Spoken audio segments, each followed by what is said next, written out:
Alright guys, so we have the next iteration of the Road to Lost Belt 7 campaign. This is going to be the Lost Belt 4 edition. It's going to be bringing you some Saint Quartz, some servant upgrades, and a pretty good summoning campaign. And we're going to cover all that and more in today's video. But before we begin, if you have not already, make sure you leave a like on the video and make sure you subscribe to the channel for that sweet daily FGO content. Also, if you want to see me play really FGO or other games, I've been on a kind of an Elden Ring binge lately. I stream every weekday over on my Twitch. That's around 6 to 7 p.m. Eastern Standard Time. And also, this Saturday, I'm going to be hosting a $150 Yu-Gi-Oh! Master Duel tournament. If you want to sign up and try to compete for that sweet dough, make sure you come to my Discord, which is also in the description down below. Peep the details, ask me for questions, and submit your deck list before the tournament starts. You have literally until the tournament actually starts to submit a deck and sign up. So if you want to sign up last minute, that's perfectly fine with me. But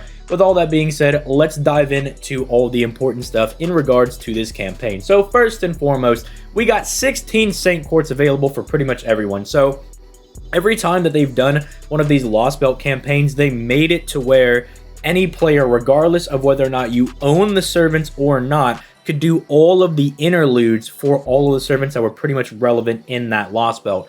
This is just to kind of help you get refreshed with the characters and, you know, get to know them a little bit more. Make sure you're not missing out on any little bits of information. I know that, like, the Chi Huang one for Lost Belt 3, I know, like, there's important stuff in there for those. I don't want to spoil too much if maybe you weren't around for those, but some of these interludes do have information about the servants that might become relevant later. So it's really good if you don't really care about the story, because it's 16 Saint Quartz in total. But if you do care about the story, you get to finally actually read the interludes without actually having to have the servants. Now, you could save these 16 Saint Quartz, or you could immediately put them in to this summoning campaign over here. And, you know, I'm not even going to try to, like, tippy-toe around it. No one really cares about anyone else here. It's Arjuna Alter coming back on Raid Up. Dude, who would have thought that we would have gone from, like, this guy being absent for, like, 2.5 years to getting a Raid Up earlier this year, and now the end of this year, they put him out twice. I mean, Lasengo clearly knows what they're doing. They're like, they know what the hype servants are, and they're like, dude, we're not keeping them down for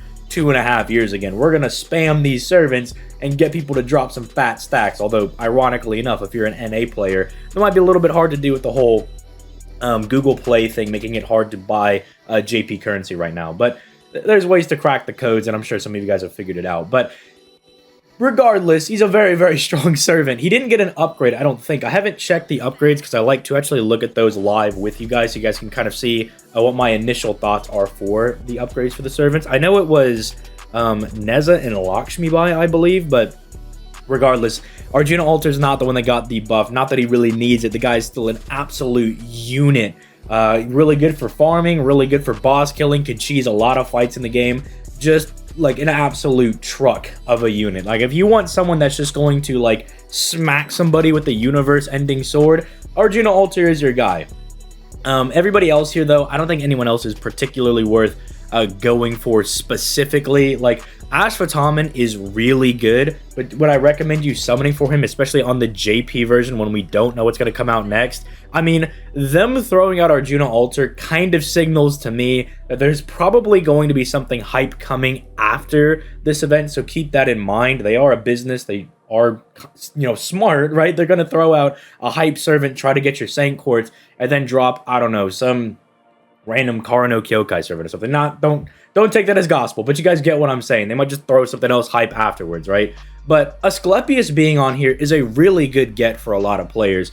Asclepius is kind of like another alternative for Paracelsus, right? Because Asclepius is able to give you, like, NP and NP gain. He's really good for boxes that maybe aren't as set up and need a little bit of help farming. Like, maybe you want a quick loop, but you don't have your own Scotty or Ruler Scotty. Someone like Asclepius / Paracelsus can make that a whole lot easier, right?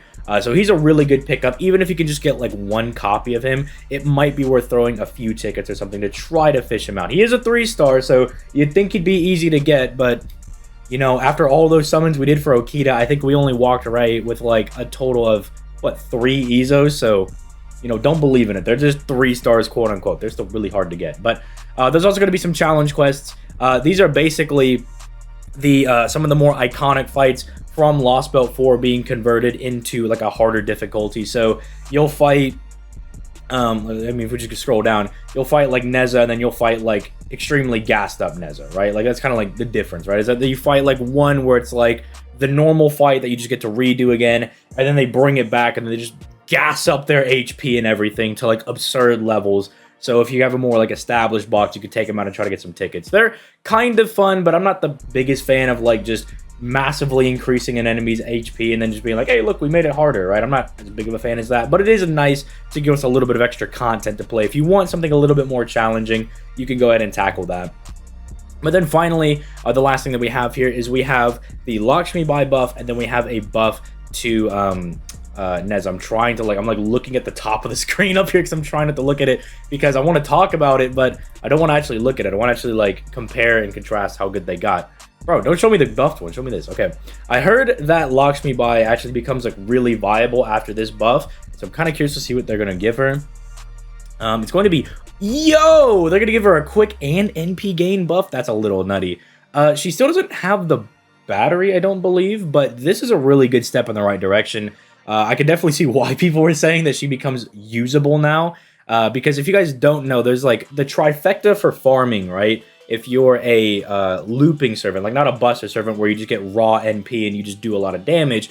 If you're like an arts or quick servant and you need to actually refund NP, the golden triangle is like a battery, an NP gain buff, and a card buff. If you have those three, you could probably farm. Even at like lower values like this at 20%, because this is simultaneously like double buffing her NP gain because the quick buff is buffing the NP gain rate of her quick cards, but then this is just like raw buffing the NP gain of all of her cards, right? So this is going to help Lakshmi out a lot.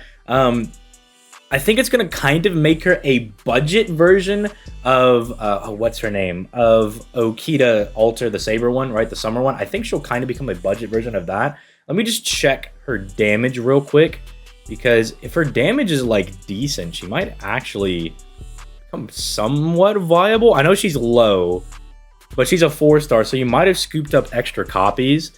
Yeah, I mean, if you can get her to like NP2 or NP3, that's not bad for like, you know, a lower rarity farming person. That's actually not bad compared to Yugioh Alter, who is 27. Yeah, you can actually rival her damage with like NP3. So that's actually not bad at all whatsoever. NP2, you could probably still get it done, but NP3, you basically have yourself a diet version of Yugioh Alter. You still don't have the battery, right? But you're still really, really good. So this is actually nice. I like this. I like Lakshmi a lot. As you guys know, I'm a huge John simp, so I really like that they went ahead and gave her a buff. We'll keep the chart open over there. Let's see what they did with this. Okay, so now they only showed me this. Basically, that's what that started as, but I want to see what it looks like buffed. What did you buff it to? So we still have the 1-turn star weight, but it's not that big of a deal because she's a Lancer, so her natural star weight's not bad. She's getting a demonic buff. That's not bad, actually. Yeah, because as we've talked about, I believe for like the past, it feels like we've been talking about demonic buffs a lot lately because of the servants we've been talking about, but this is not bad. It's not as good as like, say if like Raiko has it, because Raiko, you know, could hit everybody as a berserker, but still, Nezo being a Lancer, it's not bad being able to hit these. I mean, Sith is literally a boss, so is Tomoe, so it's really good for those two bosses. This is a challenge quest. This is a final fight for an event. Ibaraki is actually in the farming update, the advanced quest, right? She is one of the, I guess, quote-unquote harder things for people to deal with. So if you don't have the K-pop guy, the K-pop saber, you know, you guys know what I'm talking about. If you don't have him, she actually might be able to put in some good work against him. This actually kind of seems like, hey, if you don't have Saber Man, you can use her, and she could actually take that Ibaraki out. That's actually really nice. And the defense is good as well, so she doesn't just get absolutely clapped. And she bombs 15 stars. I mean, overall, these are like really solid buffs. Nezo will probably go under the radar with her buff, but Lakshmi buys is literally her just becoming an actual farming servant, right? Like she can actually loop better now, because she always had like this struggle with looping. Like you could do it, but you really had to like brute force your way into doing it. Like you had to lean into it super heavily. Like it was not an easy thing to really get accomplished. This makes it significantly easier. But don't forget about Neza, right? Like having this anti-demonic buff and these being all the demonic people, like, and when you consider, like, these are people that are super effective against, those are boss fights. So those are things you can bring her to. And then keep in mind, if you don't have anyone to deal with, like, I don't know, a future Shuten caster boss, right? Even bringing her neutral with the damage mod, Nez will still do good damage, right? Or, I don't know, if you're struggling with Doman, right? Because he's an alter ego and, you know, I don't know, you don't have like Kama or Musashi to deal with him, right? You could bring Neza. Neza could get it done. She could do it neutral, especially because she's also going to be taking resisted damage from him because she's a Lancer. Not bad, actually. Not a bad buff for Neza. But overall, I want to hear your guys' thoughts in the comments down below. What do you guys think about the Lost Belt 4 campaign? I'm pretty satisfied with it. It's nothing super intense. I mean, 16 Saint Quartz is good.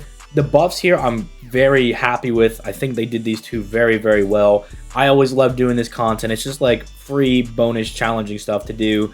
The summoning campaign, bringing back Arjuna Alter, is really nice, especially if you're a new player and you just grab yourself Arjuna Alter and clear all the content in the game.